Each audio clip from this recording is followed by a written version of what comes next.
ఈ లోకానికి తెలిసేలా నేను చెబుతాను.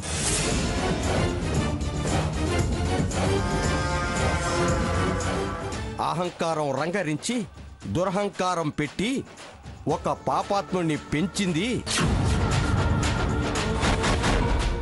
రాక్షసత్వం నేర్పి ఒక హంతకుడిని తయారు చేసింది ఈ పిఠాపురం మంగమ్మ అని చెబుతా.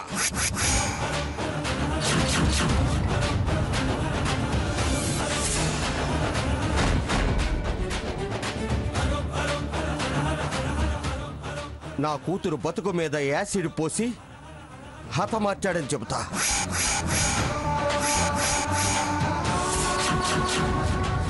పసిగుడ్డు ప్రాణం తీయించిందని అందరికీ వినపడేలా అరిచి మరీ చెబుతా.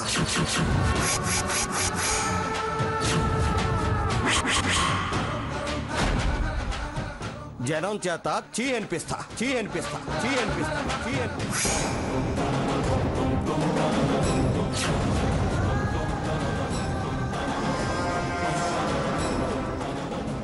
డబ్బున్న మరో అమ్మాయి కోసం నా పేద కూతుర్ని హతమార్చాలని చూశాడని పోలీస్ కంప్లైంట్ ఇస్తా.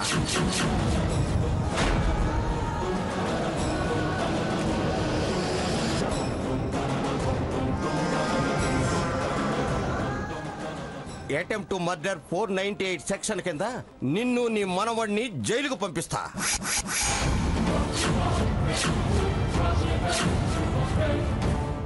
పేదవాడికి అన్యాయం చేస్తే పుట్టగతులు లేకుండా పోతారు.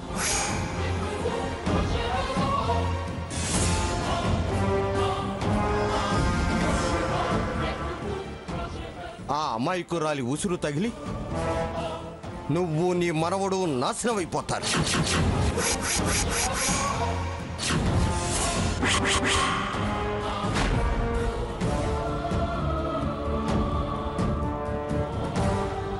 సర్వనాశనం అయిపోతారు. జాగ్రత్త.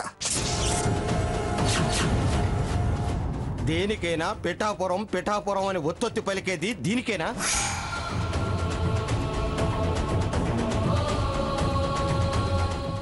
అంతకంత ఖచ్చితంగా నాకు ఇప్పుడు సమాధానం చెప్పి తీరాలి. నా బిడ్డకి ఏం న్యాయం చేస్తావో చెప్పు. ఏయ్ పిశాచి, నా కూతుర్ని చంపి దాని స్థానంలో చేరి అనుభవిద్దాం అనుకుంటున్నావా?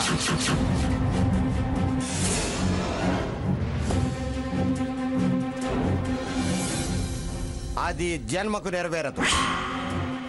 నెరవేరనివ్వను.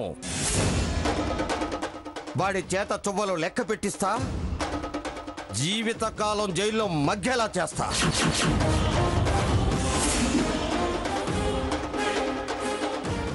నీతో సంసారం మాత్రం చేయనివ్వను.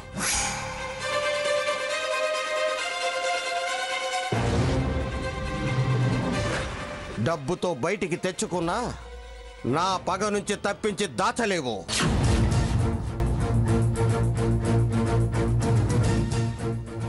నేనేమైపోయినా పర్వాలేదు, వాడి ప్రాణాలు తీసి నీకు దక్కకుండా చేస్తాను. ఇది హెడ్ మాస్టర్ రామచంద్రం ప్రతిజ్ఞ. రామచంద్రం ప్రతిజ్ఞ. రామచంద్రం ప్రతిజ్ఞ.